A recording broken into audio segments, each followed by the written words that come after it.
कौन कहता है कि पंगुरा अपंग व्यक्ति को दयनीय बना देती है? अगर कुछ बनाने की लगन हो तो व्यक्ति अंधा होने पर भी अपनी मंजिल पर पहुंच सकता है।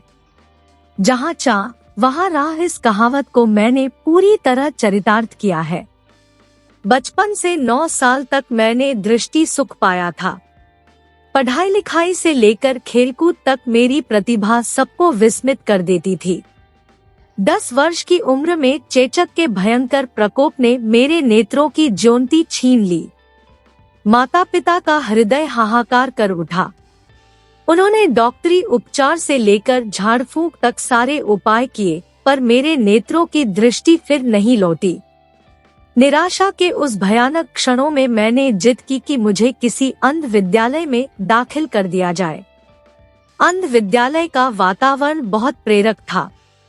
वहां अंध छात्रों के लिए शिक्षा के विविध साधन थे। हमारी पुस्तकें ब्रेल लिपि में थी। शालांत परीक्षा में प्रथम श्रेणी से उत्तीर्ण होकर मैंने कई पुरस्कार प्राप्त किए, पर मेरी रुचि सितारवादन और संगीत में विशेष थी। मेरी आवाज भी मीठी और सुरीली थी।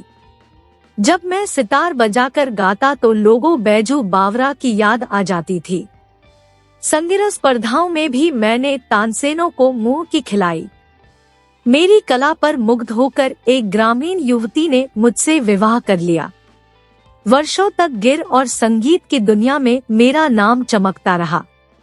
मेरी आंखें नहीं थे, पर ज्ञान की आंखों से मैंने कला की सारी बारीकियां आत्मसात कर ली थी। संगीत समारोह में मेरी उपस्थिति रौनक ला देती थी। नाम और दाम मेरे पीछे पीछे भागते थे। मुझे इस बात का संतोष था कि अंधा होकर भी मैं किसी पर आश्रित नहीं रहा। अपने माता पिता को भी मैंने किसी दृष्टि संपन्न पुत्र से कम सुख और संतोष नहीं दिया। अब तो मैं बुरी तरह थक गया हूँ। सितार के तारों पर झूमती हुई इन उंगलियों में पहले जैसी ताकत नहीं रही।